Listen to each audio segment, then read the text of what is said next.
I never had exposure to ranches or working with horses when I was younger, but I always kind of had that itch.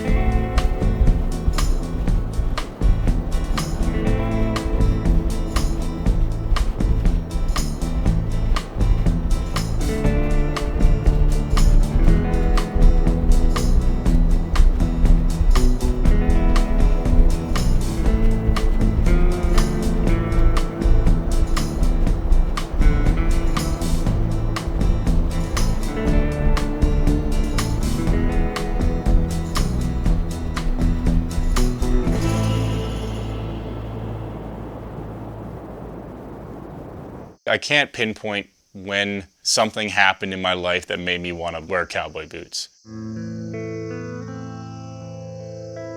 Growing up, we went to like the Chilliwack Rodeo and stuff like that, and felt like I just had this attraction to it, honestly, and I didn't know how I was gonna pursue it. You know, I love everything about it. I love hauling horses, I love riding, I love being outside on the range, I love working. It's hard to describe it, but I just kind of follow the attraction, and this is where it's led me.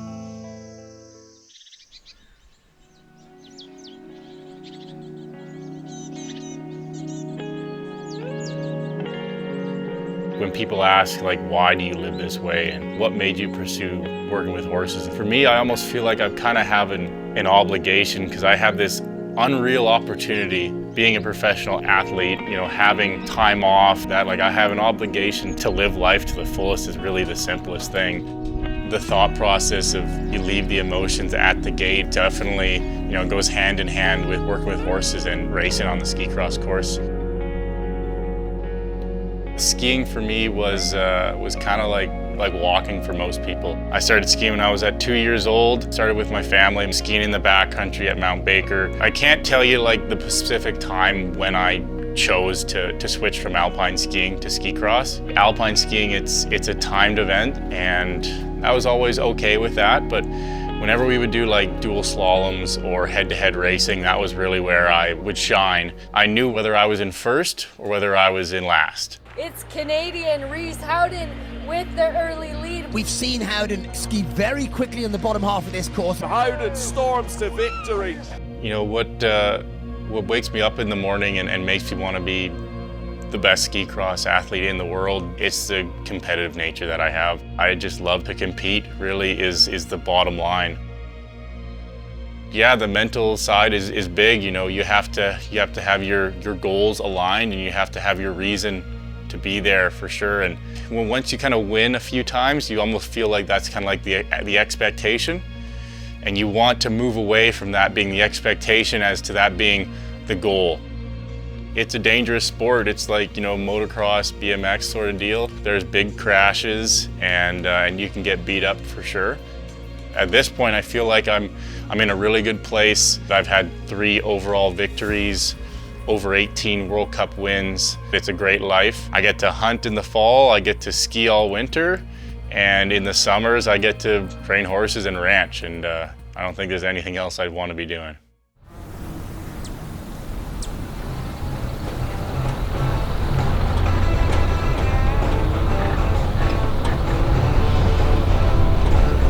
You boys! There you are. It was a really cool experience starting something so new, coming from ski cross to going and doing something that I am completely incompetent in the beginning. And because I wanted it so bad, it felt like I was able to learn really quickly, and I kind of incorporated what I've learned in athletics to my horsemanship. Now I've been able to get pretty comfortable, and it was a really unreal feeling to just see the progression in myself, see the progression in the horses, and it just forces you to kind of detach.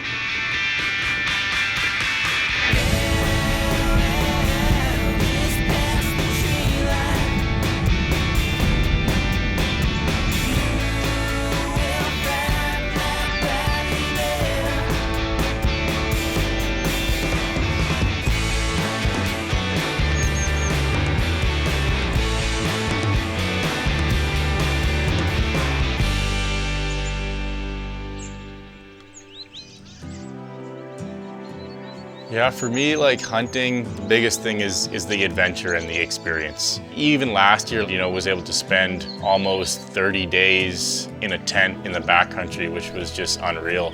But no, for me, the biggest thing is the experience and also the excuse to go and put yourself in these crazy situations that you would never do unless you were hunting.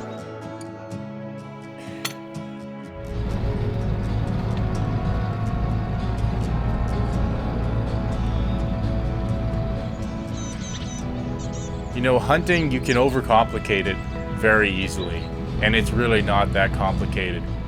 You go out in the backcountry, you look for the animals, you find them, and you make a decision on whether you want to take a shot or not.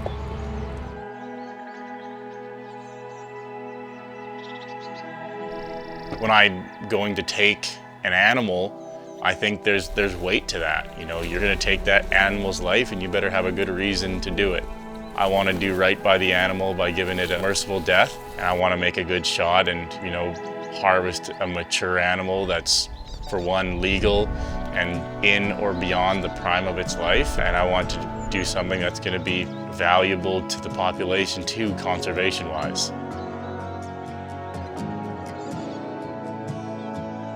People who have the right mindset will be driven to things like this, whether it's hunting or doing things of value with consequence, where the outcome has weight. And so that's why I kind of surround myself around these things that have weight that you can feel, where it matters whether the outcome is successful or not. And that kind of creates value in life, I think.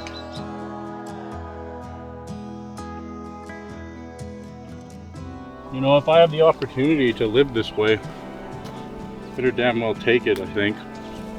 Being able to train all season, make a living skiing, and then get to come back home and kind of do whatever I want, all kind of based around, keeping my health good, mental health and stuff like that. And so if I get to do, something like this, learn to train horses, help out on the ranch, all this stuff, I probably kind of have an obligation to do it. I almost feel like pretty fortunate. So I'm gonna milk it for all it's worth.